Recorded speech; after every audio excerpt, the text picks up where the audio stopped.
This I believe.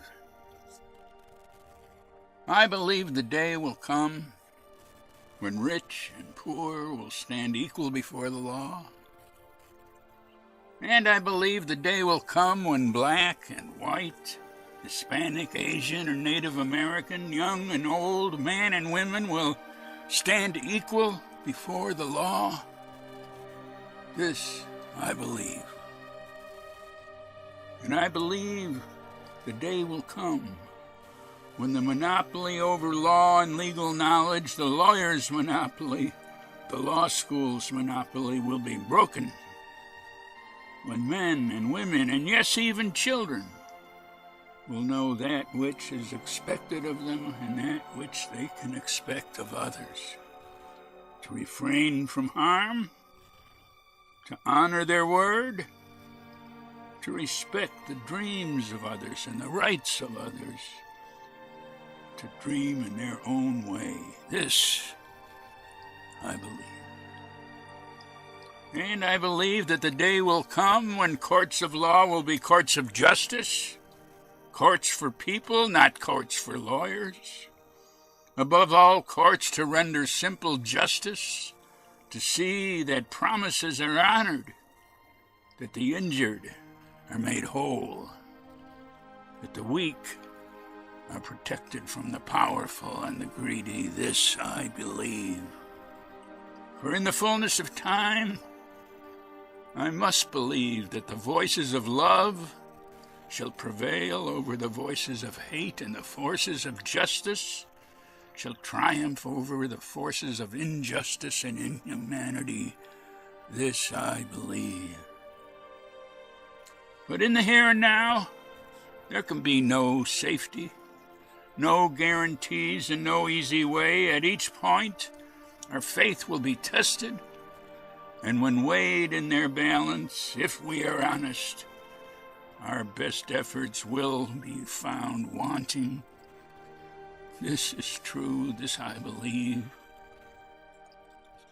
And so, all that we have in the here and now is our love for each other, our willingness to forgive each other, our willingness to come to each other's rescue, and our unwillingness to stand by silent or passive in the face of injustice. This is my belief. This is our joint belief, and this we shall try to honor so long as life and breath permit. Edgar S. and Jean Camper Kahn.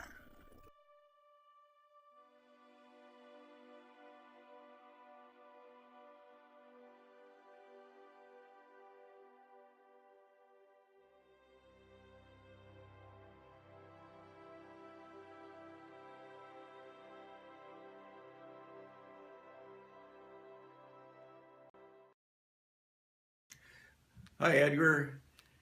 I want to tell you what a privilege it is and pleasure to be able to say hello to you today. Do you remember when we first met? It was in October of 1964. I was the assistant director of the ABA's Washington office, and you were working with Sergeant Shriver at the OEO. It's a very interesting thing because we were both young whippersnappers then. I think maybe you were more of a whippersnapper than I because you were working on fundamental changes in the system. I happened to read an article in the Washington Post. It was October 1st, 1964, that the OEO was going to be sponsoring a legal services program, a national federal legal services program, and that you and Jean Kahn were, your wife Jean, were very much involved in this. And I thought, you know, this is strange. We don't know a thing about this at the ABA. And here, this new national program at the OEO is about to begin. Isn't that an interesting thing that we just don't know anything about it? So through a good friend, I arranged to meet with you at lunch, and you agreed to see me. And out of that luncheon came a few months following of drastic and rapid negotiations, discussions that ultimately led to the American Bar Association's support of the OEO Legal Services Program. There was so much skepticism on both sides. Your colleagues at the OEO were very skeptical of working with the conservative American Bar Association. We had the same kind of skepticism among lawyers in the ABA who said, hey, we don't want a federal program interfering with the legal profession and the practice of law.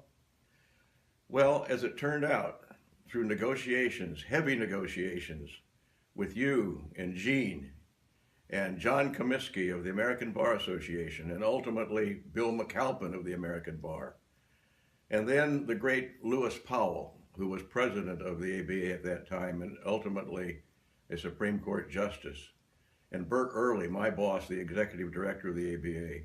We all got together and worked out, through negotiations, a plan that allowed the ABA and the OEO to work together. This was a very momentous thing.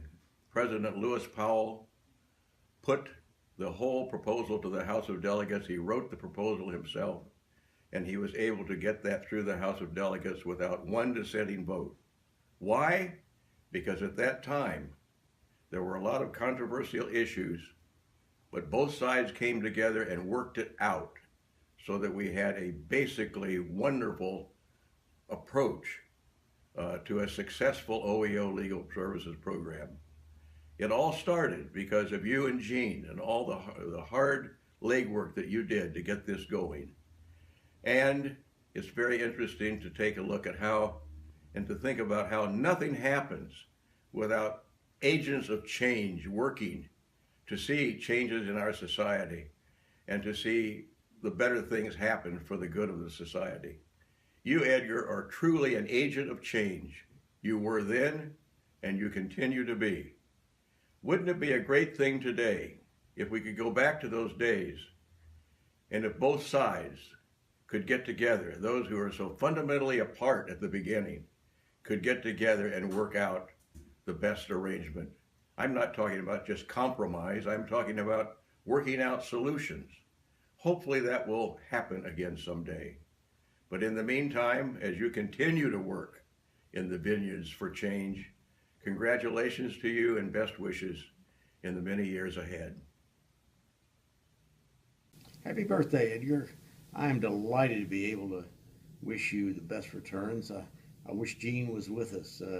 We had many, many good times, and you and particularly and Gene both were the saviors of legal services. First, the people with the civilian perspective article in the Yale Law Journal, and working with Sarge Shriver, who created legal services at OEO, and then worked with us as we fought the Murphy Amendment, as we tried to get the corporation bill through the Congress to protect it from the Nixon administration, and attempting all the while to do the one thing you taught me, and that is it was the clients who counted. It wasn't the lawyers, it wasn't the establishment, it was the clients, and that's always what we tried to do, and you were the one who inspired us to do it. So thank you, happy birthday, and best returns.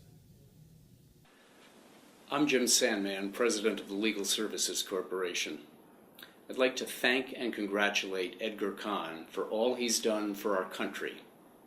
And I have a special debt of gratitude to Edgar. You see, I have a job that I love, and I wouldn't have it but for Edgar. In 1964, Edgar and his wife Jean published an article in the Yale Law Journal titled "The War on Poverty, A Civilian Perspective." The citation is 73 Yale Law Journal 1317. I know it by heart. That article laid out a blueprint for a federally funded nationwide legal services program to serve low-income people. It was brilliant. It led ultimately to what is today the Legal Services Corporation. The Legal Services Corporation funds 134 independent legal aid programs with more than 800 offices serving every county in every state and the territories as well. No matter where you are in the United States, there's an LSC-funded legal aid program providing assistance to low-income people. Edgar is responsible for that. What an impact. Edgar, you are my hero and my role model. thank you for my job. I'm Wade Henderson.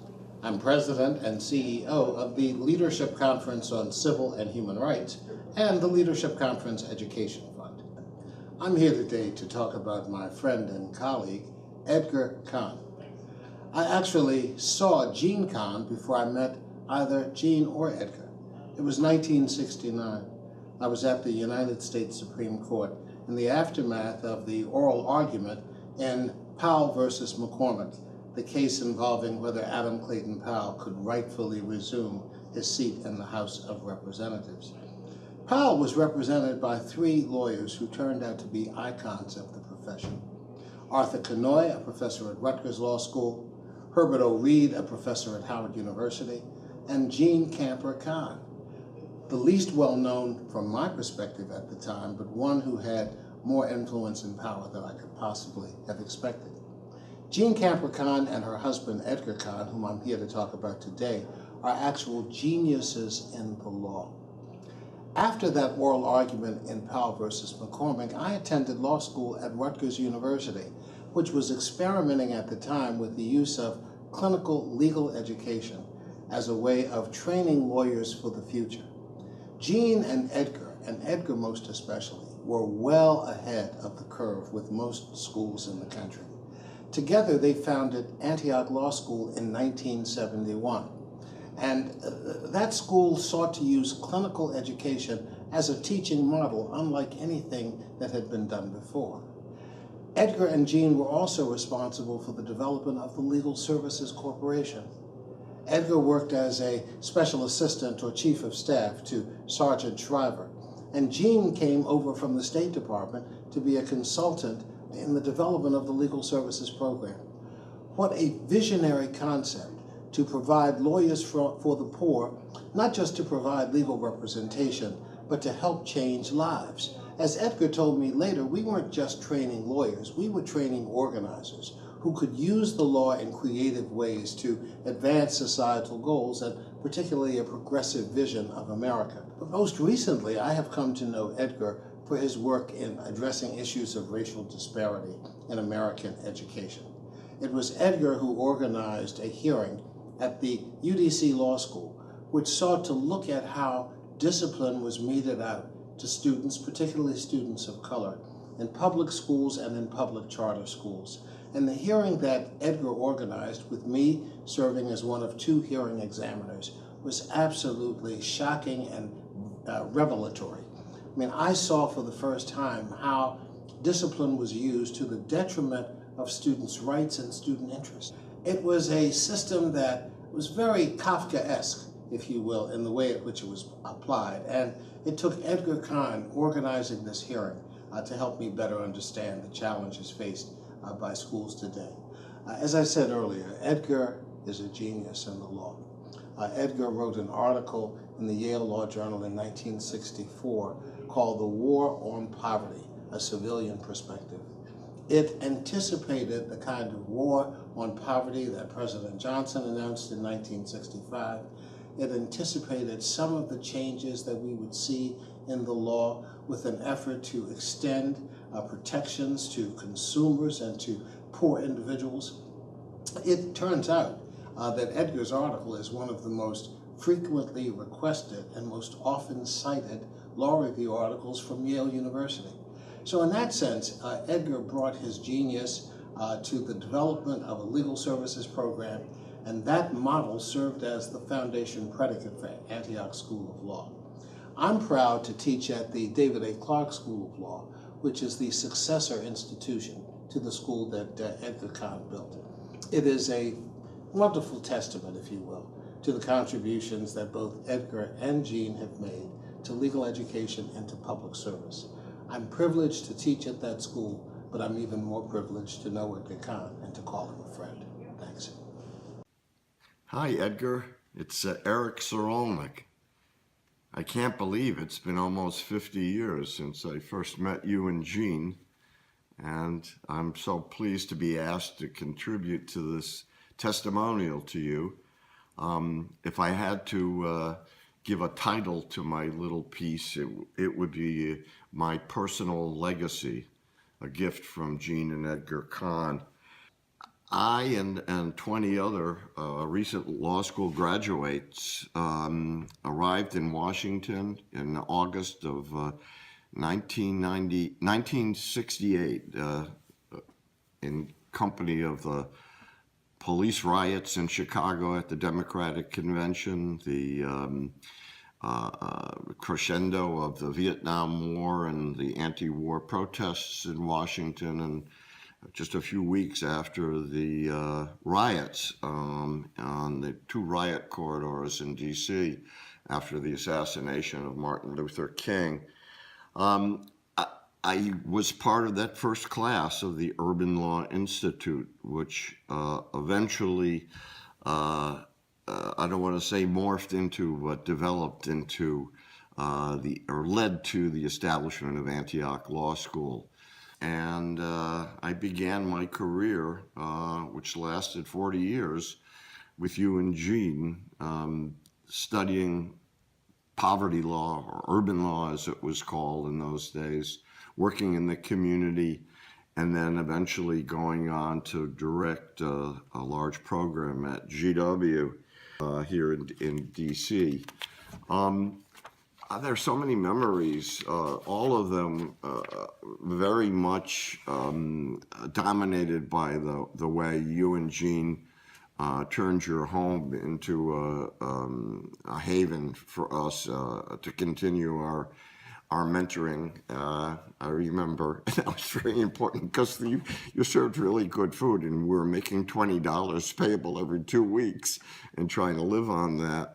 One great disappointment, of course, was the fact that I showed up a day after Jane Fonda was at your house when you were working with her on Native American projects. I think Our Brother's Keeper had just been published. I remember the poster. And Jonathan and Ruben, if you're here, we're always sort of junior members of Team Con, if not our mascots. Anyway, once we all passed the bar, we joined in arguing cases in D.C. Superior Court, in the federal court, U.S. Court of Appeals. So in every way and every day that I did whatever I accomplished there, I thought of you and Gene, because you made it all possible. So congratulations to you and to the 40th graduating class of Antioch School of Law. Hello, Edgar, family, and friends. This is Mark Venuti. I was Antioch class of 1980, and I'm very happy to be able to join this celebration this way. And one of my first, where I really got to know Edgar and Gene a little bit, was there was an ABA visit, because we were always sort of under the scrutiny of the ABA for accreditation. And I was chosen to go, one of the people, to go pick up people at some of the people who were on this visit for the ABA at the airport, and bring them to Edgar and Gene's house where they were having like a dinner party. So they grilled me all the way in the car, trying to find out, where did I go to school? Did I get accepted to any other law schools? Because I'm sure they believed that everybody was there because they had no other choice, and that this was some kind of a crazy thing, and they were going to root it out. And I think I was possibly chosen for this purpose, but I went to Cornell. I had been accepted at other law schools, so I might have been selected for that reason for the drive. But anyway, they were shaking their heads, and then of course they had their visit, and we kept our accreditation. And I had a great experience at Antioch. The last year got very dark because this was the battle with Antioch University. People that were around at that time would know. The university was running into bad times. They wanted to start taking some of the law school's money, which was basically funded in large part by a legal services grant, and get more control over it. And Gene and Edgar resisted. And we ended up in a lawsuit fighting for control of the law school. And I got involved in that too. I started going over to Gene and Edgar's house, working on the arguments with them, went to a lot of the court during the trial stage of it. Well, we didn't quite make it, and we ended up in appeal. And then they, of course, the university came in and fired Gene and Edgar, which really threw us all into a bit of a panic and depression. But I got involved in that appeal and would go to Gene and Edgar's house, and actually I know we all did all-nighters there putting briefs together. And Gene would be there talking about the strategies and different, of course, these were novel arguments, which of course only Gene and Edgar would think of such novel arguments. And Edgar would be over there rapping on this, what we could call it a computer, but it was just a word processor. This was those early days of that. I ended up actually arguing the student's position in the DC Court of Appeals. We didn't make it. The university came in, fired Gene and Edgar, and one of the things that I did, so I was graduating that year under somebody that the university had brought in, and I don't know if you remember this, Edgar, because I just did, but I took my diploma, my Antioch Law School diploma, and whited out the person's name that they put on it, drew a line, and went to Gene and Edgar's and had Gene and Edgar sign my diploma, even though they had been fired as the deans. So speaking of dark times, Edgar then had a heart attack. I had graduated. I was practicing, I don't know, not for very long, but he got in touch with me and wanted me to help him and represent him in his workers' comp case. So this was a novel argument too that Edgar actually did a lot of the research for, that you could have a heart attack and that would be a work-caused illness or injury. Of course, Edgar did all this research about stress, and there was nothing but stress at Antioch, so we actually won that case. But one of the times that I went to Edgar's house to talk about it, I knock on the door. This was, a big moment for me, because Gene opens the door and looks at me and sort of smiles and says, "Edgar, your attorney is here." And so that was, I thought I had made it then. So Antioch definitely prepared me for becoming a rabble-rouser and a upsetter of the status quo, which I tried to do in my 10 years practicing law in D.C. And the example of Gene and Edgar was what made it for me and kept us all going. And I'm happy to say also that many years later, and I had kept in touch with Edgar, and I'm so sorry when Gene died. Edgar's latest thing was time banking. Probably some of you know that. So I actually had him come. He came to Geneva, where I live now in upstate New York, and did a presentation so that we could start a time bank in Geneva, and that was just a few years ago. So there's not much, there's a lot of things I could say, but Gene and Edgar, they were a terrific team. We went through lots of ups and downs, but I think accomplished a lot, and certainly they did. I'm not putting myself in their category, but Edgar's still going, still coming up with new ways to save the world, and I'm very proud to have been a Antioch law student and to have known Gene and Edgar, and that's it. Have a great time. Congratulations. Happy birthday, Edgar. I'm Shelley Broderick, the proud dean of the UDC David A. Clark School of Law, and I'm delighted to wish you many happy returns and really to thank you because you and Gene made my life, really. I was your last hire at the Antioch School of Law. I started June 9th, 1979. as the lowest paid law professor in America, and something that has actually continued throughout my career, these many years. I thank you for that, I guess. You wouldn't want to be second lowest paid. The anecdotal value just is lessened. Edgar, you have been a friend and a mentor and an inspiration to me throughout my career. When Antioch decided to close its doors, I should say, I started June 9th, 1979, and you and Jean were fired a few months later. The day I started was something known as a payless payday. In later years, working for the D.C. government at the law school, they call those furlough days. Somehow that's another thing that's persisted throughout my career. But in any case, you guys were fired, and I remember watching appalled that the deans could be fired, and then they brought in some other leaders over the years. And then when Antioch decided to close in 1986, they put me in charge for the 87-88 year.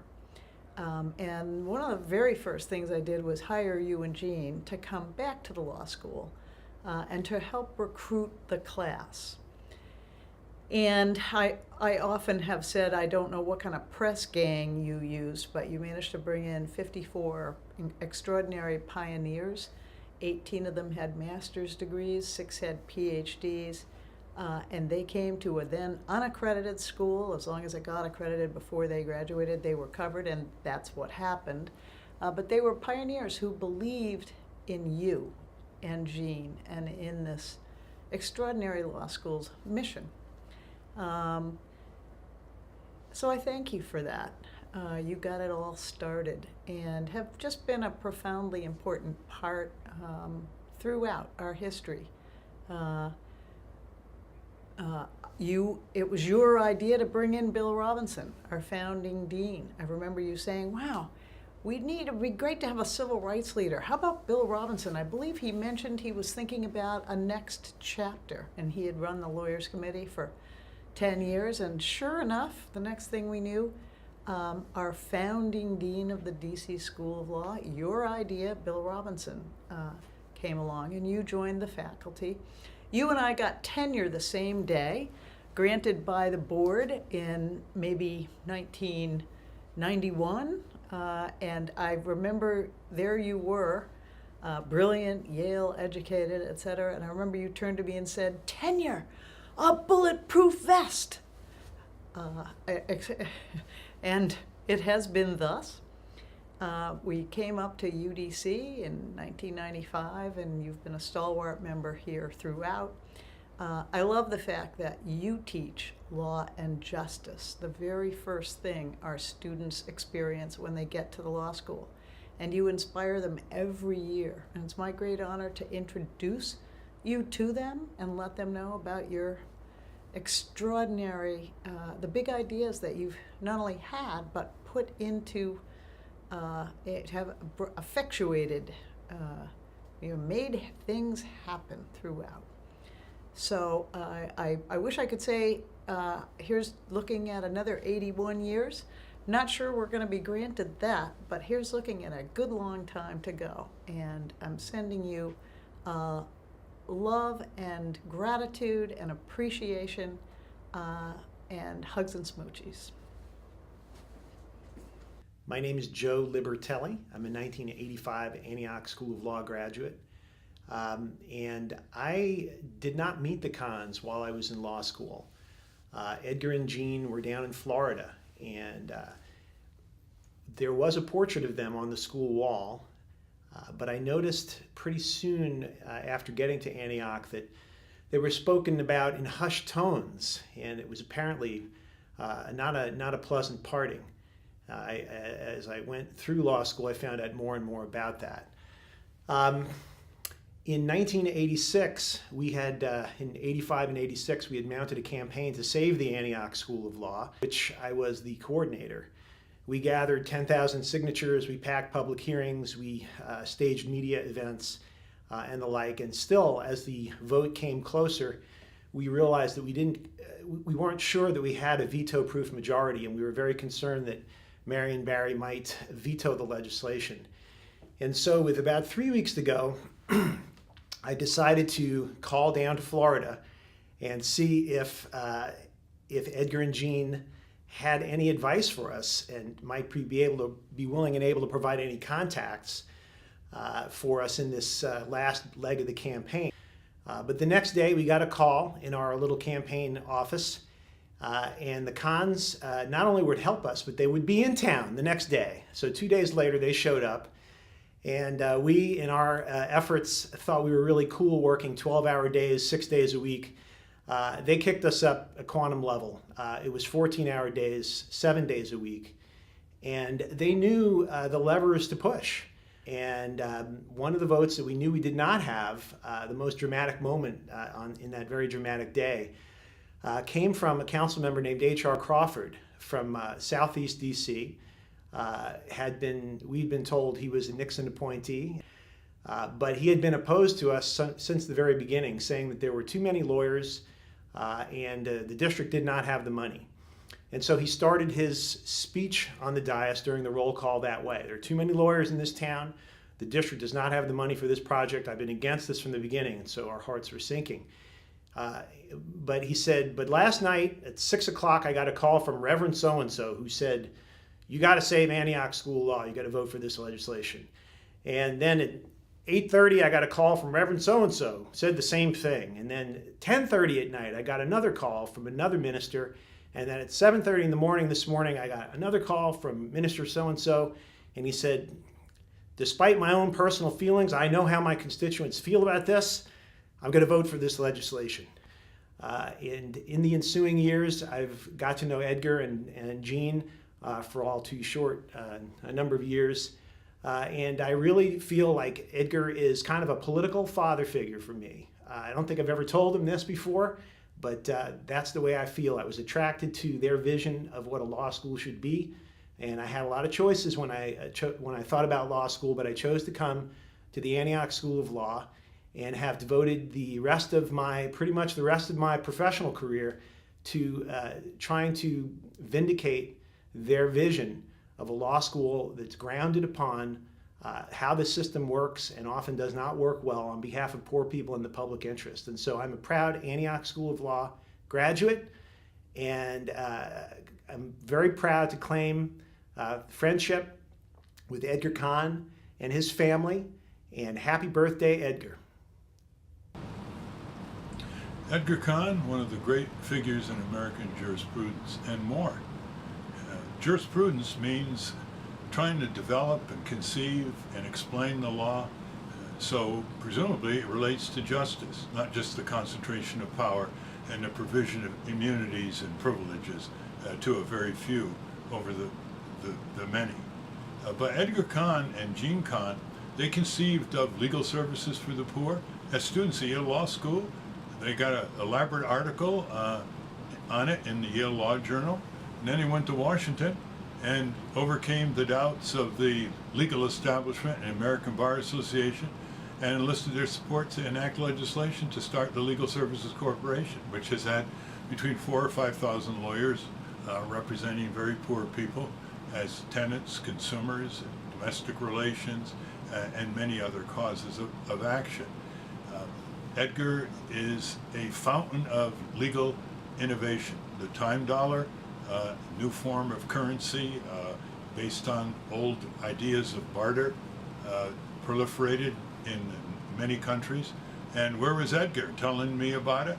He was coming back from Miami. He was coming back from the Southwest of the U.S., where he actually helped organize communities to develop time dollars and kept in touch with them.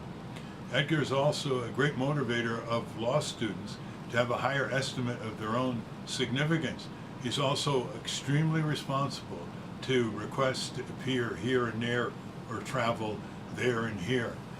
I find him the most innovative legal scholar that you can think of in this country. I can't even begin to list all the ideas that he comes up with, the juvenile courts controlled by youngsters, for example, in the District of Columbia. And he's like wine, he gets better with age. Thank you, Edgar, for your contribution to justice. As Daniel Webster once said, the great work of human beings on earth. My name is Greg Voltz. 15 years ago, while I was the executive director of the Delaware County Legal Assistance Association in Chester, Pennsylvania, I helped to bring Edgar back to his alma mater, Swarthmore College. Edgar delivered a lecture and mentioned that he had started a youth court in Washington, D.C. I got interested in youth courts, and in 2007 we created the first youth court in Chester. Last September, my current employer honored Edgar at the National Constitution Center with its first ever Social Justice Award. An alumni of Antioch Law School attended that event, got interested in youth courts, and subsequently asked me to testify at a state hearing in Harrisburg about them. Next month, the Pennsylvania Senate Democratic Policy Committee will conduct a public hearing on youth courts in Philadelphia. Edgar's been central to my work promoting youth courts for most of the past 10 years. I owe him a lot, and his ideas have helped keep Pennsylvania youth out of the school-to-prison pipeline. Of his many innovative ideas, the one that interests me the most now is his promotion of systems change curriculum in law schools. Edgar still believes that law school reform is central to moving America towards a more just society. If lawyers are to be the architects of social change, our law schools must provide them with the tools and knowledge to do that. I congratulate all of you for honoring a man tonight whose work has done more to help the poor of this country than any other public interest lawyer in the past half century. My name is Arthur E. Thomas, and it is truly an honor, a privilege, and a pleasure to have been asked to participate in this great occasion. I first met Gene and Edgar Kahn and their two sons, Jonathan and Reuben, when I was fired by the Dayton Board of Education for protecting the rights of black students during a situation that involved the integration of an all-white school with an all-black school. Consequently, Al Rosenberg was successful in getting Gene and Edgar to come to Dayton, Ohio to represent me. They told me that because of the fact that I always protected the rights of students, I would always be in trouble, and consequently I would always be arrested. What I will never forget is Gene Kahn and Edgar Kahn defending me against the Board of Education and trying to maintain my job. And at the time of the summation, Gene Kahn walking into the courtroom, which was the Board of Education's meeting room, strolling elegantly, dragging her mink coat, and giving one of the most dynamic summaries I've ever heard in my life. Gene and Edgar told me that the only way for me to survive as an advocate for students, as an advocate for the black community, as a person that was trying to fight injustice and oppression, would be for me to be surrounded by lawyers. Consequently, they developed a concept which was called the Center for the Study of Student Rights and Responsibilities. For many years, I was the only non-lawyer in the country directing a legal services program. Thank you, Edgar, for all that you have done for the poor, for the oppressed, for the denied, for the needy, for all that you have done to right the wrongs of racism, of oppression, and of all of the wrong deeds of this world. This nation, this world is much better as a result of the fact that you and your dearly departed late wife Gene Camper Khan were here, participated, and gave all that you could possibly do to enhance society and to make this a better world for everybody. Congratulations, my brother. We love you, we trust you, we respect you, and we thank you. Thank you for the opportunity to join in the celebration for Edgar Kahn tonight. Edgar is a real visionary with an enormous passion for justice, and I feel so fortunate to have had the opportunity to get to know him, and more importantly, as Edgar would say, to be able to conspire with him in the name of equal justice. Edgar's historic role as a leader in defining the government strategy in the war on poverty is awe-inspiring and is in and of itself worthy of a full-length movie. But I don't think I have that kind of time here, so in the time I do have, I'd like to just say a few words and talk to you a little bit about Edgar's role in lifting up communities and lifting up the role of clients in creating equal justice. Client-centered representation is a term that's thrown around a lot, and it seems more and more in the legal community these days. And while there's no precise or one definition on what that term actually means, what is almost always true is that it refers to a relationship where the attorneys hold all the power. They are the voice of clients on whose behalf they speak. But Edgar's unwavering brand of justice recognizes that the clients and communities that we serve are the ones who hold the key, the true power to making justice a reality. Edgar is continually developing ideas and strategies to re-engineer justice according to this single important ideal. Most recently, he approached the National Legal Aid and Defender Association and asked if we would work on developing a series of awards to honor client and community advocates who have had a substantial impact in their communities on expanding equal justice. So meeting the honorees and sharing a little part in their justice journeys has been an amazing part of our conference each year. It really has become a highlight that is inspirational and helps us all to do more. So thank you, Edgar. You've been an incredible partner for the NLADA community and for me personally as a leader who's working to create a vision of justice where clients are recognized as influential allies. And congratulations on this most well-deserved honor. Hello, Edgar and everybody.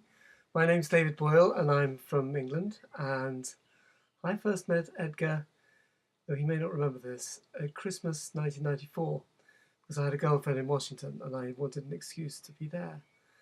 I was just bowled over by time banks, and got very excited, invited Edgar to England, and organised a conference to which nobody came, of course, because nobody knew anything about it in England. It wasn't until Edgar went on the BBC and did such an effective interview that they got 400 letters, and we suddenly had the Time Banks movement. And for the next few years, I think really the happiest years of my life in many ways, the most productive. But it was a very exciting time, and now there are 200, 300 Time Banks in the UK, and we have learned a great deal.